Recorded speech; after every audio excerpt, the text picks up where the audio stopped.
there's been a couple of different, I'll use the term very loosely here, nonprofits that offer services to quote-unquote sex workers, but they assume that all sex work is coerced and forced, and therefore have zero services actually available for sex workers. They're there to support sex trafficking victims, who by all means absolutely deserve support, but please don't do it under the guise of support for sex workers. Welcome to the Multiamory podcast. I'm Jase. I'm Emily. And I'm Dedeker. We believe in looking to the future of relationships, not maintaining the status quo of the past. So whether you're monogamous, polyamorous, swinging, casually dating, or if you just do relationships differently, we see you, and we're here for you. Things I know I did, forcing me to form myself to fit. On this episode of the Multiamory podcast, we're talking to sex entrepreneur and influencer Alice Little. She's the highest-earning licensed sex worker at the world-famous Moonlite BunnyRanch legal brothel in Carson City, Nevada. Alice is also an outspoken advocate for sex worker rights and a vocal champion for an all-inclusive, sex-positive society. Alice founded the political action group Hookers for Healthcare to fight for healthcare policies that benefit sex workers and other stigmatized groups. She's also the co-founder of the Nevada Brothel Association, a political action committee that advocates for the rights of women working in Nevada's legal bordellos. Alice, thank you so much for joining us today. Thank you so much for having me. I am so excited to chat with you all. Yay! So we talked a little bit before we started recording this episode, and you said that you are currently single, but when I first was introduced to you, it was on the Skinny Confidential podcast, and on that episode, you said that you identify as polyamorous, and so I'm interested with that. Like, do you feel like that specific relationship configuration allows for more ease in your job? Oh, without a doubt. Just the knowledge and understanding that polyamory gives when it comes to establishing multiple, unique, multifaceted relationships with more than one individual really comes in handy, both personally as well as professionally. I've always long had the stance that love shouldn't be limited, and it just goes hand in hand with what I do professionally now, too. Yeah, that totally makes sense. Yeah, it seems like it would make. It seems like polyamory already involves a certain amount of like questioning and dismantling some of the assumptions people have about how much ownership they have over a partner's body and mind and heart and stuff like that. So it does seem like it would at least, if someone were already polyamorous, they would at least have started questioning some of those things, so that then something like sex work doesn't feel like as much of a threat to everything that they hold sacred about relationships. Absolutely so. And it's particularly interesting when you look at the origins of relationship monogamy and why that was such a concept in the first place. And it really doesn't have any relevancy in 2020, yet we still hold it so near and dear to our hearts. And if you ask most people what was the origin of monogamy, they probably couldn't tell you. Yeah. Yeah, absolutely. Right. Yeah, it is also that kind of thing that, you know, we're so set up for it to be a default that a lot of us don't really even get a choice in the matter, you know, that like, I think I get fielded the question all the time, and I'm sure that you did also, of like, ooh, when did you choose to be polyamorous? How did you get into polyamory? But we don't really ask people like, how'd you get into that crazy monogamy that you're doing? It's really true.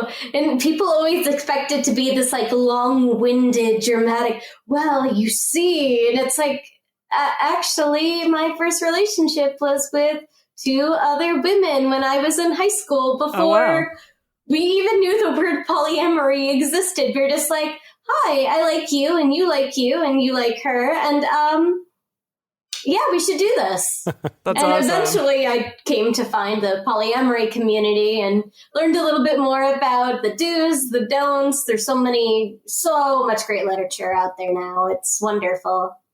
Yeah. So you were polyamorous even before you became a sex worker? Yes, I Wow. sure was. I also was involved in the kink community as an educator. I actually had spoken at a polyamory conference back in 2014, I want to say. It was Oh, wow. Nice. really, really fun. I enjoyed it so much so. And so transitioning to full service sex work was kind of like a duck to water, like, cool, I can totally do this. This suits me so, so well. Right. And already having those skills of presenting stuff in like an educational format, I think that really actually makes a lot of sense. Why then you went on to found the Nevada Brothel Association and, you know, become sort of an advocate for sex workers. It's kind of funny. I used to be such a painfully shy kid, like Wow. sweaty palms when I would stand up in front of the class with this little high-pitched, super like meek, freaked out voice. And well, I took a few public speaking classes in school, and that really helped bring me out of my shell.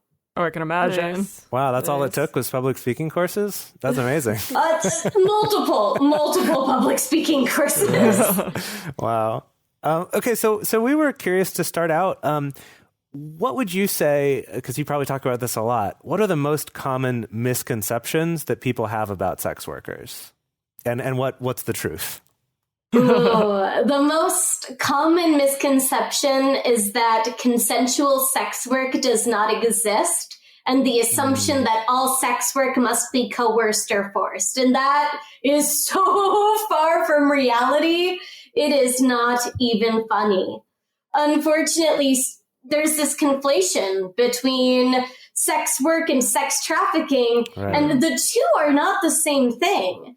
Sex work is inherently, by default, a consensual choice that somebody is making to enter into this space and offer these emotional services. Whereas sex trafficking, by very nature, is anything that is coerced, forced, pressured, manipulated. It falls under that umbrella. They're very, very different groups. And when you try and combine the two, you do both groups a really grave disservice. And it doesn't allow for services to authentically be offered to survivors of sex trafficking, nor does it allow for there to be services available to just sex workers in general. Right. It's like these two populations, to a certain extent, maybe there's a little bit of overlap in like the services that they might need or like the support that they might need. But it's like really at the end of the day, two completely different populations with two very distinct sets of needs, I'd imagine. Absolutely. You figure for trafficking victims, the goal is to move them into a more comfortable, safe position, allow them to find employment outside of the industry, and really focus on rehabilitation from the trauma that they've experienced and take care of any psychological needs, any medical needs, etc. Whereas if you're looking at someone that's a sex worker, their needs are going to be so greatly different. They're going to need things like ongoing STD and STI testing. They're going to need access to banking systems so this way they can fund their own retirement. They're not looking to get out of the industry. They're the ones who chose to be in it in the first place. They don't want to be saved, quote unquote. And that's something that has been a real chronic narrative, especially right now. There's been a couple of different, I'll use the term very loosely here, nonprofits that offer services to quote unquote sex workers, but they assume that all sex work is coerced and forced and therefore have zero services actually available for sex workers. They're there to support sex trafficking victims who by all means absolutely deserve support, but please don't do it under the guise of support for sex workers. Very, very different. Right. Yeah, absolutely. I'm curious, you know, with these kind of nonprofits that have been maybe not quite so helpful for people who are actually sex workers, like, are there practices like, you know, offering support only contingent upon you exiting the industry or things like that? Is that kind of, I imagine that might be somewhere where some of that, like, you know, the negative impacts of the messaging being unclear might come from? Very much so. The one group locally that I've had run-ins when defending the legality of Nevada brothels, misused 501c3 nonprofit funds to run 67 paid Facebook ads campaigning to close the brothels down in order to save the women. Jeez. Right. And it's like, hold up a minute here. You're actually costing the county 101 paid employee positions, not to mention the 130 licensed sex workers that you'd also be putting out of work. How exactly do you plan to recompense 230 odd displaced workers in a rural county in which, well, there's very limited work opportunities? Please do tell me how that helps anyone. Like, who are you saving here, really? Right. Yeah, absolutely. Right. It was really frustrating. And to now see that same group choose to take this quote unquote opportunity of the coronavirus COVID-19 to try and convince girls to forsake the brothels and find the light in Jesus Christ is a little bit misplaced and misguided. That's I would say helpful. so. Yes. Yeah. Goodness. Oh, that's another thing. I didn't even think about that. Like, I'm sure the same way that we see like these kind of really deceptive like crisis pregnancy centers that are like usually Christian funded and Christian driven that are kind of deceptive in what kind of services they offer. I imagine that there must be the same thing with sex, with people trying to support sex trafficking victims, right? That it's like there's the ones that have an agenda or maybe the ones that don't have an agenda. Gosh, sorry. Now I'm just like newly disgusted. Yeah. And that's a really relevant connection to make because they are not dissimilar in the way that they present to themselves as being there and beneficial and wonderful and helpful, and actually, no, not so much. And it's just been a real point of personal frustration because dancers, sex workers, so many of us pay into our taxes. We run little small businesses. Many of us have LLCs, and yet we can't get any of the grants that are available for small businesses. We're being specifically excluded from that. We are excluded in most states from receiving the unemployment benefits that are being extended to independent contractors. Supposedly, the state of Nevada is going to offer coverage for the legal sex workers, but I haven't spoken to a single sex worker that has successfully managed to apply for and get unemployment. At this time, we're being told we have to call into the phones, but That's impossible. I know personally it's impossible. I called 153 times. I literally had it on my phone 153 times. It's clearly not viable support for somebody who is existing at a level where the need is going to be higher. Like, I can't even fathom what single mothers are supposed to be doing in this scenario. God, it just runs really deep. I'm still a little bit speechless at the fact that they so specifically were careful to exclude sex work in the sex industry from support. It just, it's like, talk about like extreme insult to injury at a time like this. Like, really? That's the route that you want to go? That's the choice that you want to make right now? I'm sorry. There was this woman. Her name is Stormy Daniels. And did you, dear Sir President, possibly maybe have relations with the sex worker at this? Oh, you did, didn't you? Yeah. Absolutely. And it's, I mean, I don't want us to go down a whole political rabbit hole on this particular episode. I know, like, we all so easily could. It's like we're on the edge of that. Right there. Because I mean, there's a lot to be said here about when there's a crisis, what happens to anyone who's already even remotely disenfranchised just gets tossed out the window, and even to the point of looking at the way that wage workers are treated by the companies who employ them in order to save themselves. Right? There's a lot of there's a lot of bad things. I don't want to go down that road all the way right now. But so I actually was wondering if you could clarify some stuff for us, because I know for me, a few years ago when I first learned the term sex work, in my mind that meant specifically prostitution. And I have come in the years since then to learn that actually sex work applies to quite a wide range of things. And I was wondering, for our listeners who might be in a similar position to me, like what is that range? Could you kind of give us a sense of like the lay of the land of what sex work means? For sure. I like to think of sex work almost as an umbrella term, which is fitting because the red umbrella is the sign for supporting sex workers. So each spoke of the umbrella represents a different type of service. In the full service spoke, you have full service sex work, which can look like full-on prostitution, which is what's legal in Nevada. That could look like full contact dancing. That could look like full BDSM sessions, sometimes could fall under the umbrella term of full service, quote unquote. Anything that's based one-to-one physical interaction in person, I kind of put under the full service category.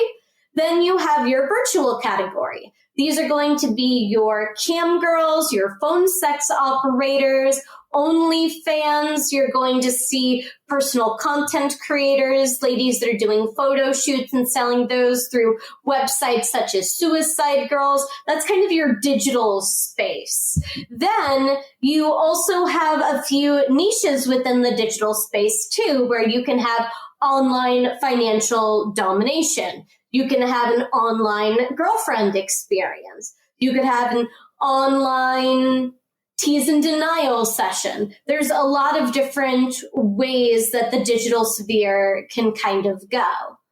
And then you also have your kind of technological side of sex work. Those are going to be people who are designing sex toys, sex products, any sort of harnesses, leathersmiths, boot blacks for the leather community. That's going to be under your kind of like technical sex work sort of sphere. And then you have your educational sphere. I personally consider sex educators to be under the umbrella of sex workers because they oftentimes are stigmatized and limited in much the same fashion. And oftentimes there's overlaps between the educators and the sex workers, whereas sex education is still a type of sex work.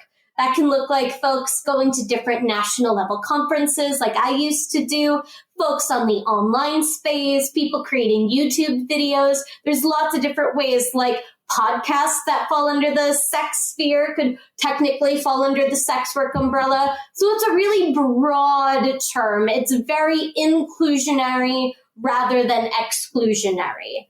There's another concept that's really important to be aware of in the wide umbrella of sex work. It's called the quote-unquote whorearchy.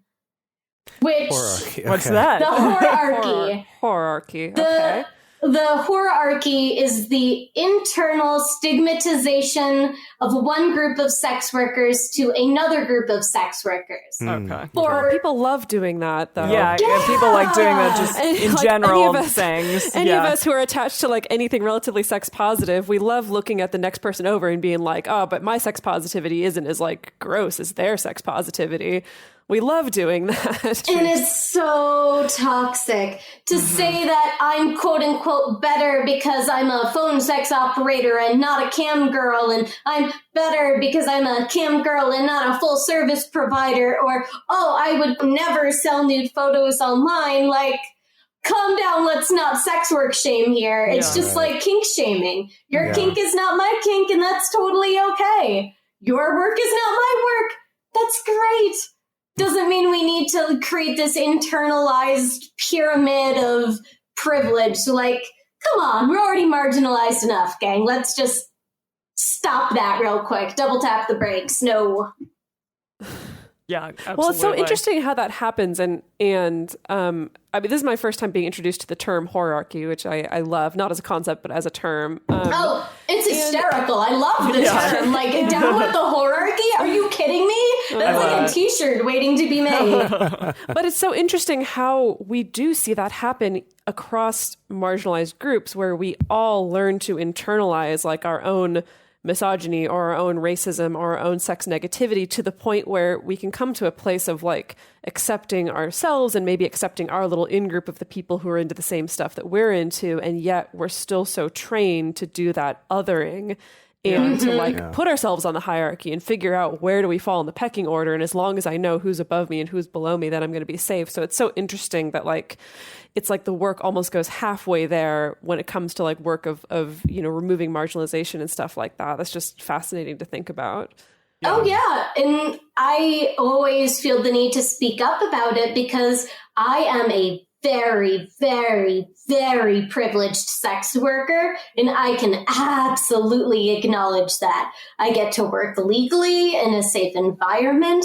I'm the most successful person in my industry. Like, I am a very privileged individual, and I am not better than a cam girl or a phone sex worker or a street-based sex worker. Like, no, there is no stigma. There is no sort of this is better than that one. That conversation, that narrative really needs to go away if we're ever going to see progress made for rights for everyone.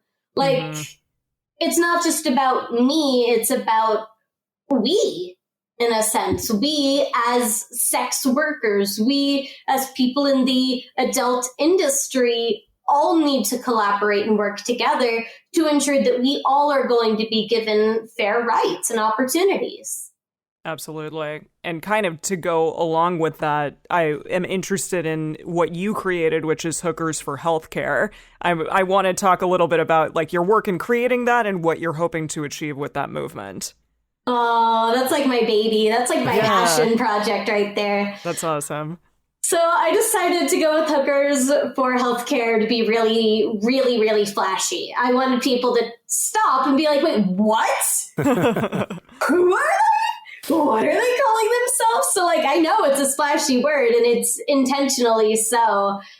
Back when it was first started, when I went to go and obtain health insurance for myself, there were no options on the Nevada health share market for independent contractors in the adult entertainment space. We were specifically excluded from all opportunities for coverage, which...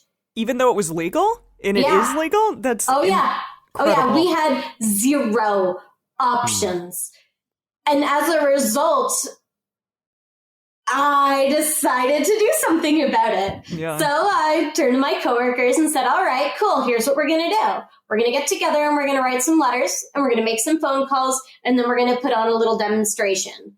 We are going to campaign for additional insurance providers to enter this space and offer us services because we are valid, we are legal, and we deserve the same damn health rights as everybody else. Like, are you kidding me? Is this a joke that we have to do this right now?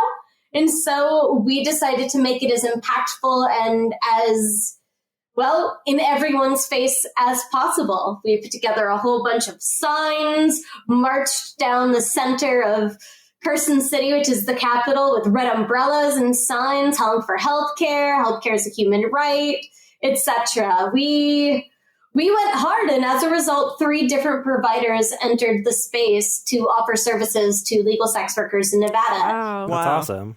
So we didn't just get coverage, we got options, which was as good as it gets. That's amazing.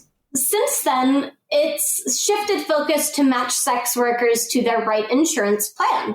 Because let's be honest here, the healthcare marketplace is kind of a hellscape. Just kind of, just a little bit, I would say. In this Just country, yeah. I mean, I can't think of a better word for it. It's like nightmarish beyond words. Like, hold on, I think I've got hives like popping up. I feel like I'm allergic to it. It is such a complex and nuanced thing, especially when you're looking for multi-person coverage for those that have kids or family. Like, there's so many different factors, what level of coverage, what kind of coverage. So now the organization helps to guide sex workers through the jungle, if you will, and make sure that everybody knows how to get coverage and understands what it actually means. Like just recently, I reactivated Hookers for Healthcare because a special period was opened up here in Nevada to allow all Nevadans access to healthcare if they hadn't previously signed up for insurance. So we seized that window of opportunity, reached out to every single girl in the industry and said, hi, if you don't have coverage yet, we want to help you get the coverage you need. Unfortunately, we can't pay for it. We don't have the ability to make a union and create a group plan at this time because we are independent contractors. But by all means, I will hold your hand and help you navigate this mess. Wow. Yeah, that's really great. cool.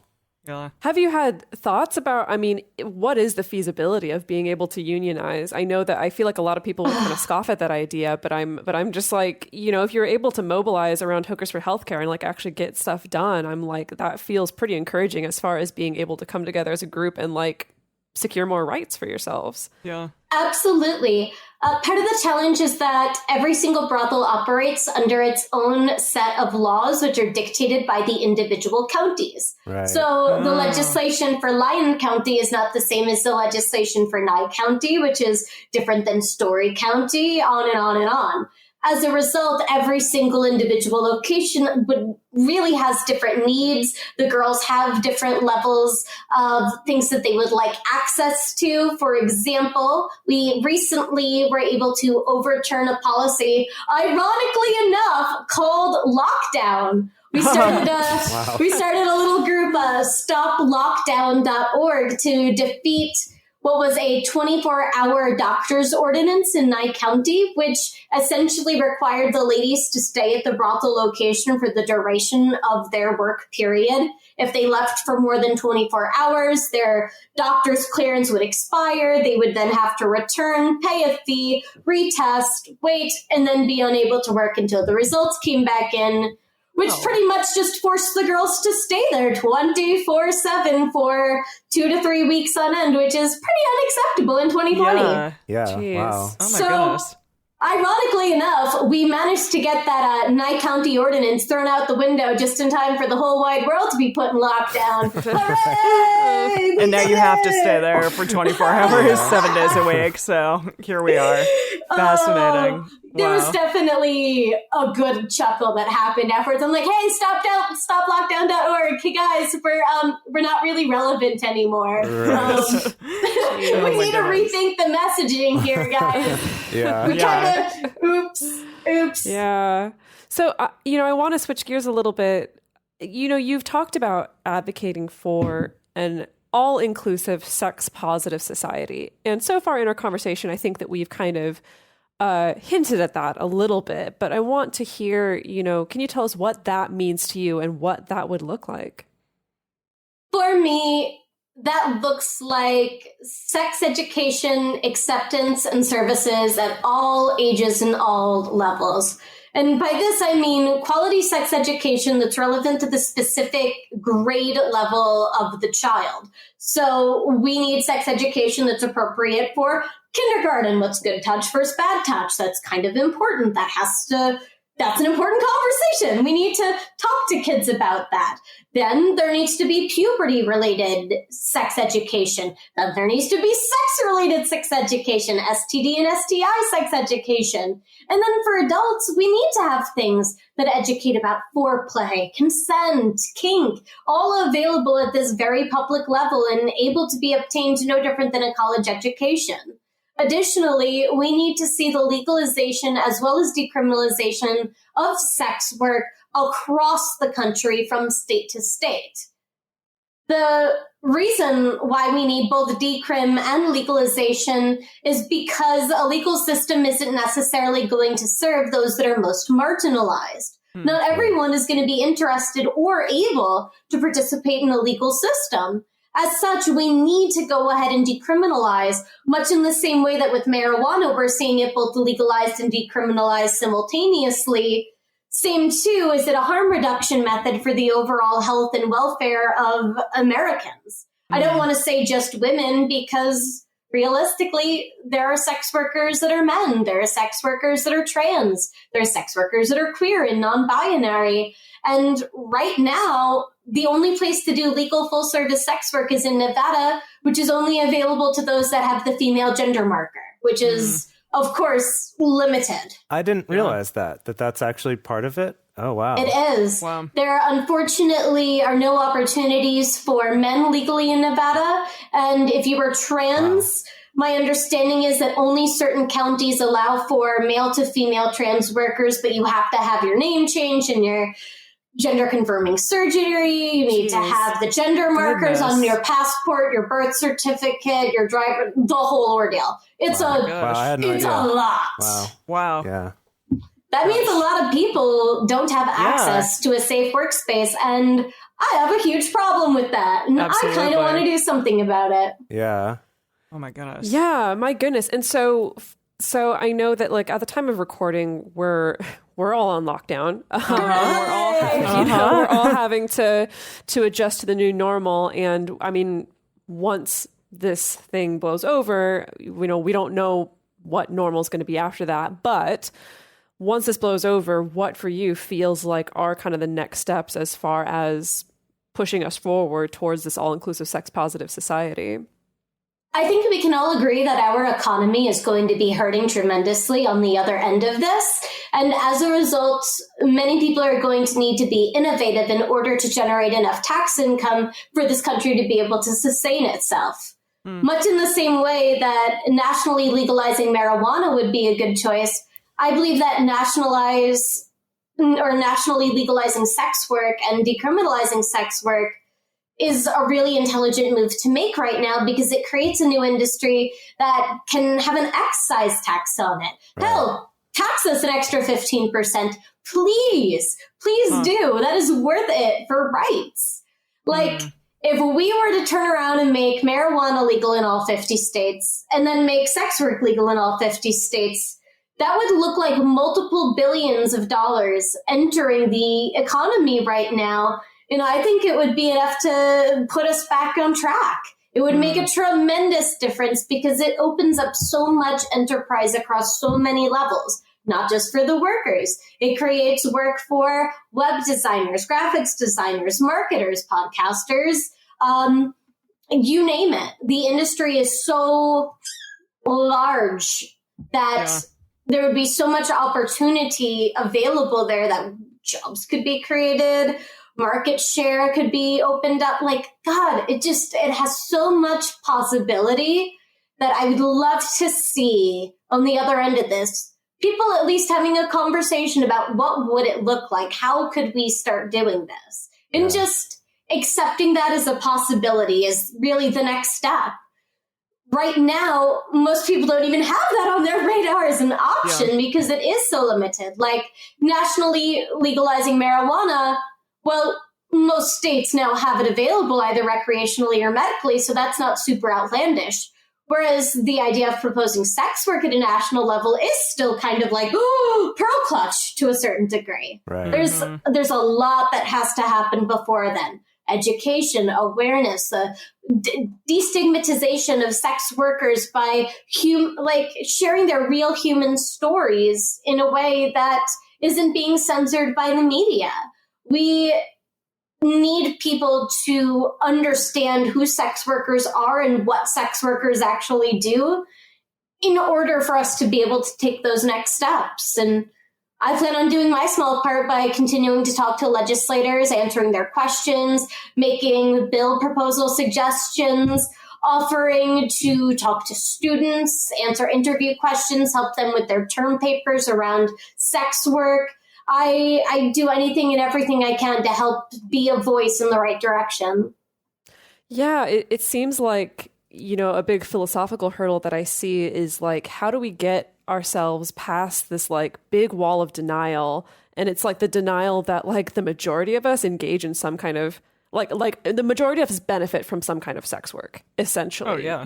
Like at the very least of the entire country, pretty much the entire country watching pornography, to things like you said, whether you're ordering a sex toy from someone who's designed one or you're a sex educator, stuff like that. And it's like, how do we move ourselves past this huge denial that like none of us benefit from sex work? And it's like this tiny fringe thing that only the weirdos in the corner actually take part in. And like I think that's the thing that's been like so baffling to me in the past few years is that it's like, like we have the data from Pornhub of like everyone out there is like kinky as hell, all hell, you know, and like clearly like we're all interested in sex and we're sexual beings, and yet there's still this just like it's like this big blind spot, like this big black hole of denial. Like, you know, that's the first thing that comes to my mind is like before we can take any action forward, it's like how do we get people on board with that of just like dropping that curtain of denial. Mm-hmm. And I really think education is going to be so significant. Mm-hmm. And unfortunately, at this point in time, only 13 of the 50 states require sex education to be scientifically accurate. Wow. Yeah. That's 13. Horrifying. Yeah, really. Like, everybody's making a cringe face right now, and it's so real. Like, I feel it in my soul. Every time I hear that statistic, I'm like, oh, make it stop. Like, Yes. They can teach the stork story as if it's scientifically true. Wow. Think about that. And then we wonder whether such high instances of teenage pregnancy. Gee. Yeah. I wonder. Right. Wow. Yeah. So we want to move on in the last half of the episode here to talk a little bit more about you and your story and things like that. But before we get to that, we're going to take a quick break to talk about how you can support this show, as well as maybe find some great community for yourself.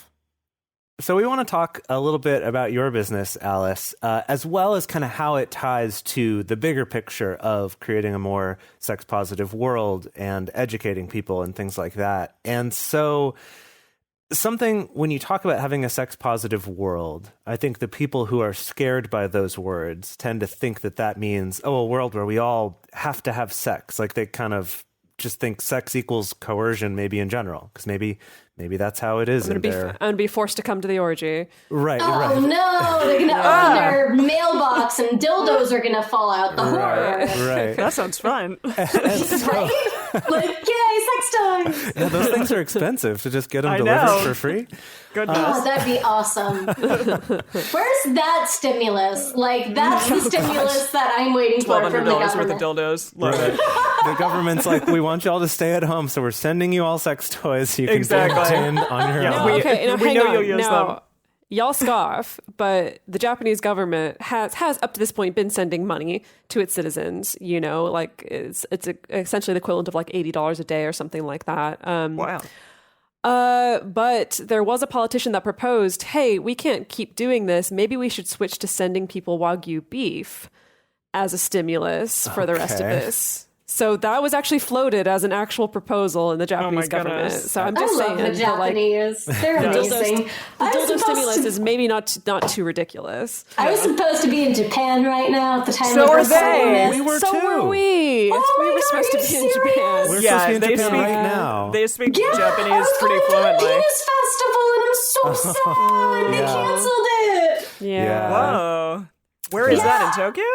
Yeah. It's outside of Isn't it? Tokyo It's a little outside. bit. It's It's a not few far hours though. outside. Yeah. Yeah. Okay. Yeah, Oh my I was God. supposed to be there. Like, this was supposed to be like my second to last day. And Oh, man. oh, God, that's crazy that you all were Yeah. supposed to be there too. Yeah, we Yeah, could we have were been supposed to be there for recording a this couple episode months. in person. Yeah. Yeah. Oh, you're Oh, right. yeah. Oh my gosh, that's so funny. Well, Wow. maybe next year. Oh, right? We'll have to do like a Tokyo reunion party or Yeah, we'll something make it crazy. something next year. Yeah. Heck yes. Okay, so what I was trying to get to before we went But I on this digress. thing about dildo stimulus is that I think something that many people might find surprising about a more sex positive society is that by destigmatizing conversations about sex and not making sex into such a loaded thing, that it actually frees up a lot more opportunity to not have sex if you don't want to. And something that I found really interesting on your site about your different offerings is you specifically have one that's the non-sexual girlfriend experience. And I thought that was really interesting because I think a lot of people would not expect to see that on a sex worker's offerings, right? Like to have specifically a non-sexual experience at all. And so I was really curious what inspired you to create that and what is the response to that? So a lot of people have experienced sexual trauma on all sorts of levels. And oftentimes they're still looking for intimate connection and companionship, but not necessarily that sexually charged element. The problem is when we date in the, let's call it, vanilla landscape, there's this assumption that sex is always inevitably a part of a relationship. And some people want a relationship without sex, and that's perfectly valid. And as a result of that, I've had the opportunity to connect with a number of folks, men as well as women, and a couple of folks that are non-binary as well, that simply want to have nice quality companionship. Cuddling, watching a movie, going out to dinner, doing a shared activity like horseback riding or bowling, and not have that sexual pressure come into the equation. Right. That's and to great. have that kind of be from the start, like that there's not going to then suddenly they're going to expect sex from you, I think actually is a big relief sometimes to not have that.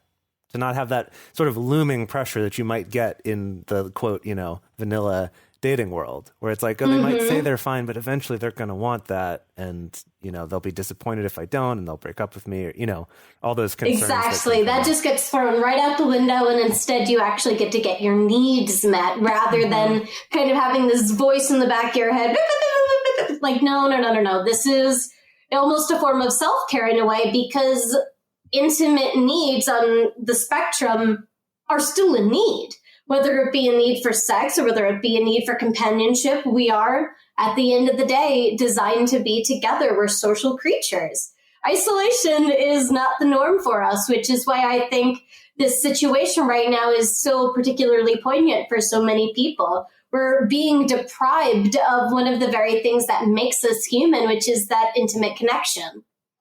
Yeah. Yeah, and like layering that on top of just kind of the collective trauma and anxiety of a pandemic, combined with the isolation, which is literally, isolation is like literally the worst punishment we give to human beings, is like putting people in solitary confinement, So it's I hope all of us come out of this just with a lot more mental, emotional resilience, kind of having gone through the fire, essentially. I think, it is testing our resilience for sure right now. When I was speaking to my partner, who I am quarantined with right now, about getting the opportunity to talk to you, Alice, I asked him, like, what would you ask? Or is there anything like just, layperson, what you would be interested in?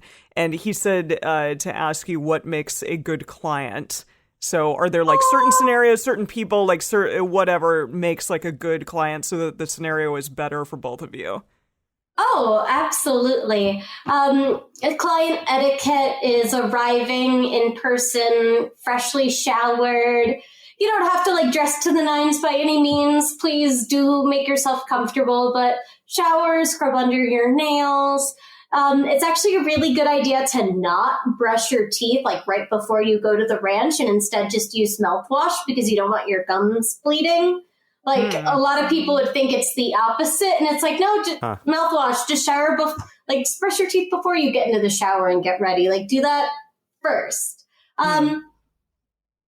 You figure it can be a good idea to walk into the scenario having some idea of what you'd like to experience.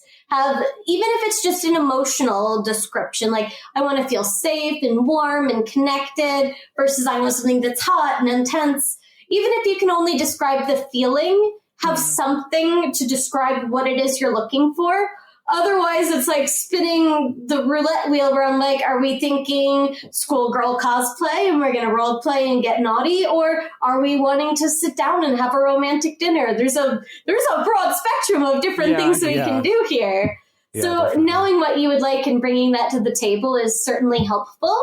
Trying to think what else. Other things, just being polite, kind, courteous. Yeah. Really come as you are. Sex work is the celebration of who you are as a person, not having to prop yourself up and pretend to be somebody that you're not. So I never ask people to do something that feels unnatural to them. Like, if you don't wear a suit and tie, please don't put on a suit and tie for me. I want to be with you. Now, if we decide that part of our time together is going to look like we're going to go out to a red carpet type event and we're going to get dressed up and I'm going to be wearing this over the top dress and you're going to be in a suit and tie, let's just talk about it. Other than that, please be comfortable. It's supposed to be a fun, enjoyable experience, not an anxiety-inducing one. So when you were talking about, having some idea of what you want and like coming in and even being able to communicate the emotional or like the feeling side of it, that leads me to my next question, which is I saw also on your site that you offer specifically like sexual communication education for couples specifically. And I really wanted to know more about what inspired you to begin offering that. One skill that I've acquired as a legal sex worker is quality communication when it comes to intimate topics. I don't flinch when talking about sex or sexual activity, whether it be things we want to try or things that we're maybe afraid of happening, like dysfunctions. And what I bring to the table is a normalcy to those conversations that would otherwise be really challenging to have. Many people wouldn't feel comfortable just going to their therapist and talking about erectile dysfunction concerns or foreplay issues. Whereas I'm somebody that is very comfortable talking about those things in a confidential manner. And then I'm able to model how to have those conversations with your partner so it becomes a life skill you get to take home with you. Hey, here's how to initiate sex in a way that doesn't feel pressuresome. Now that you're having sex, here's how to find out what sorts of things feel good. Here's some phrases you can use. Here's some body language things to be aware of. If you want to know, does that feel good? Instead of saying, do you like it 8,000 times? Here's how to ask in maybe a more descriptive way. Tell me how that feels. Are you enjoying yourself? Show me what feels nice, etc. Because nobody wants to hear, do you like it? Do you like it? Do you like it? Do you like it? Do you like it? I'm like that endless porno loop. Like, knock a door. Right. No, that's bad. That's bad bedroom talk. We can do better, guys. I promise. Yeah. I mean, that intimate communication, it really feels to me like one of the most empowering things that you can do, like for your own sexuality and like for your own sexual pleasure, because we're just so not given scripts for that at all, or even told that it's okay. I think that's a big thing, is like, because all we see in the movies is like these people just magically know how to have sex, and and they're pretty silent during the entire encounter, and it seems to be good, and so that's how it has to be. And I know that for me, even having been sexually active for a long time, I feel like it's only been a handful of years where I've actually been like, oh, I can actually communicate about this and actually get what it is that I want and like learn what it is my partner wants. And that's so, I don't know, that's just such a thing that I feel like it really is an important skill to be helping people, build up. It feels and sounds radical, but it shouldn't be. This should be a normal, healthy, accepted part of relationships. But unfortunately, our society has not set us up for that kind of intimate success. And as a result, it really comes down to you choosing to go out there and seek that kind of service, which is part of the reason why I put it out there is, hi, this is an option and something that I can genuinely help with at a level that's going to be really impactful. And even now, during COVID-19, I've adapted all my services for online purposes. I have several couples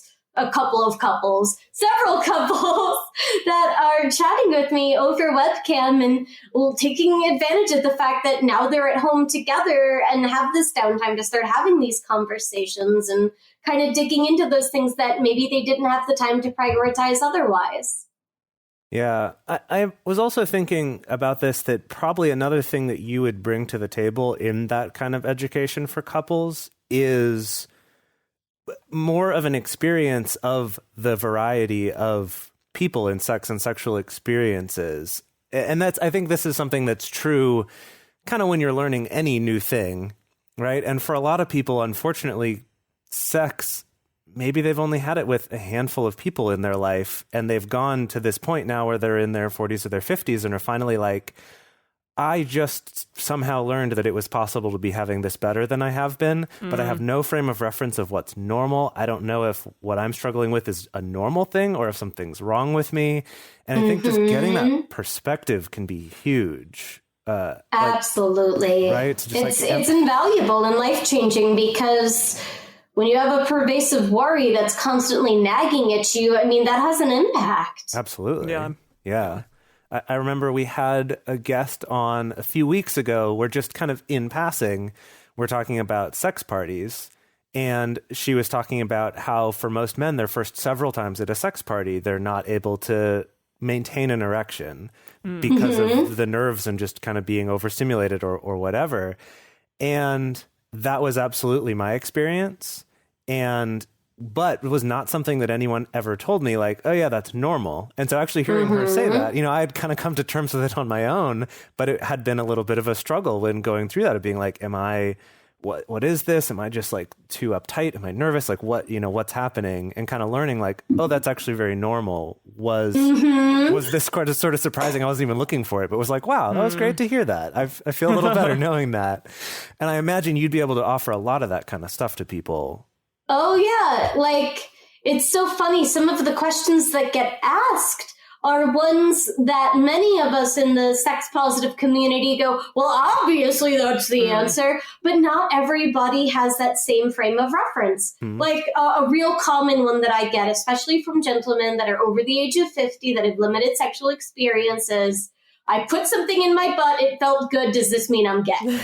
Oh, my goodness. I'm still surprised by that one. Yeah, but it's true. Yeah. Because think about it. In that particular demographic, there was no education around what a prostate was, that it felt good. And the only association they have with anal activities is on the gay spectrum. They've never been presented with that as an option before. Like, that doesn't even enter their sphere of possibility. And so, of course, they're going to respond from a place out of fear and ask like this fearful question first. Yeah. Like that, it kind of makes sense in a kind of a backwards way, but it's a super common one. And the answer, of course, is no, enjoying stuff up your butt does not make you gay. It makes you normal. You have a prostate. Use it. It feels good. Enjoy yourself. Yeah. It's there. Might as well enjoy it. Yeah. Well, so that sex education and sexual communication, that's one of the offerings that you have now due to COVID-19. Do you have other ones as well? Can you talk a little bit about that? Because you have, as you said, had to kind of pivot away from doing in-person encounters. So I've adapted everything that I do in person for online. While we might not be able to meet skin to skin, we can still be face to face. That means we can still do things like dinner dates. We can watch movies or Netflix together.